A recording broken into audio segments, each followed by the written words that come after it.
Hello and welcome to another video from Connecting Software.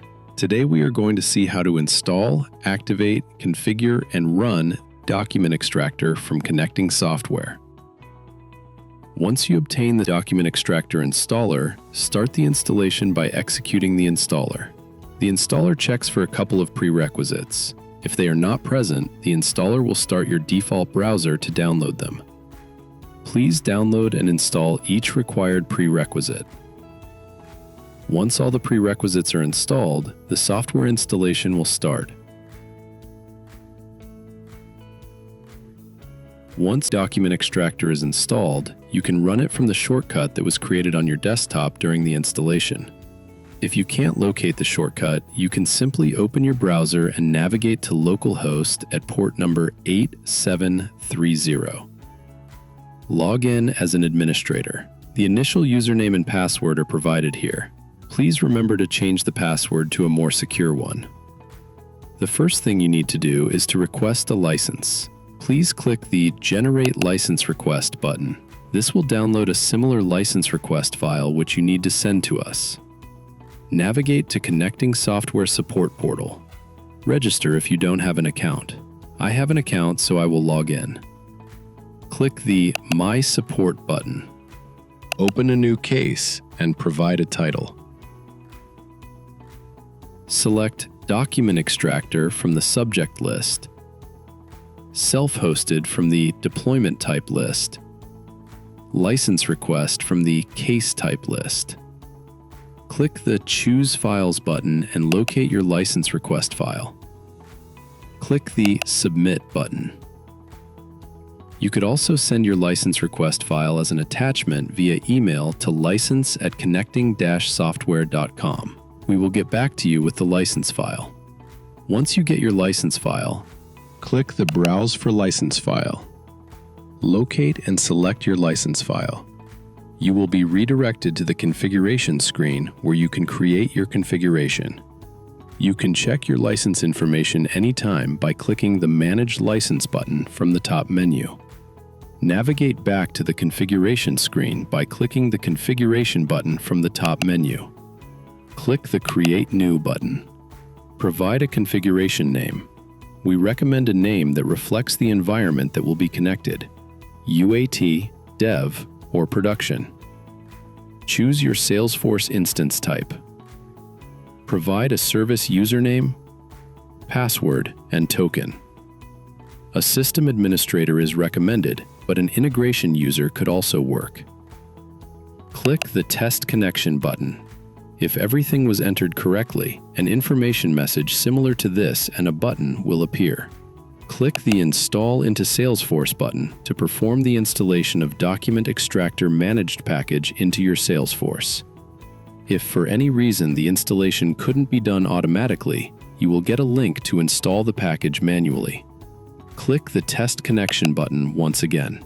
If the installation was performed correctly, a message reading Success will appear. Click the SharePoint Configuration tab to provide the SharePoint connection details. Provide your SharePoint site URL where the documents will be stored. You can connect to SharePoint using basic authentication via a proxy or modern authentication. For modern authentication, you have two options. Modern authentication, which uses the client credentials method for connecting, or impersonated modern authentication, which utilizes the authorization code flow for connecting.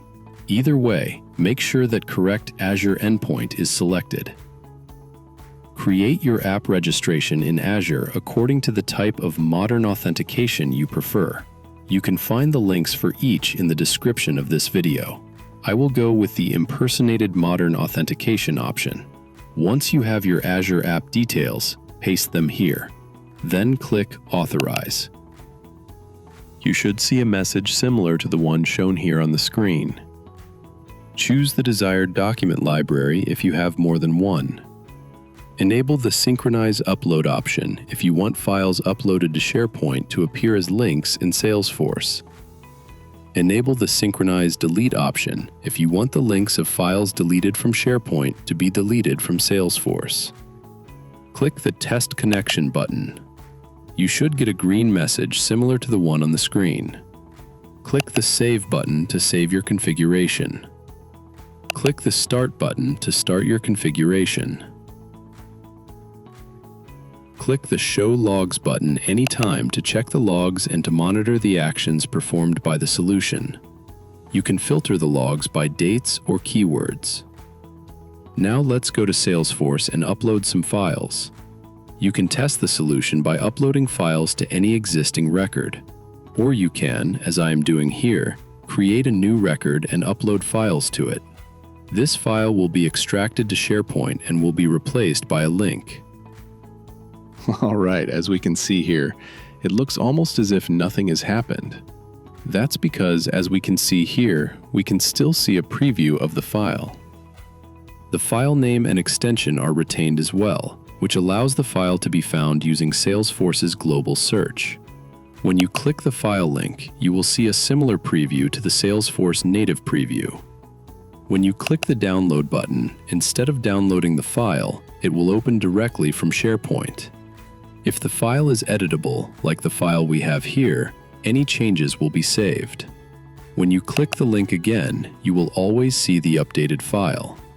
The performance of the solution can be easily customized in many ways. For example, here I have configured the solution to show me a link to the folder where all the files related to this record are saved. The solution comes with many options to tweak performance. You can, for example, exclude objects, records, or even files permanently or till some workflow is done. Contact us to find out how to configure and tweak the solution to sync your files, your metadata, and create your own folder structure. As always, thank you for watching.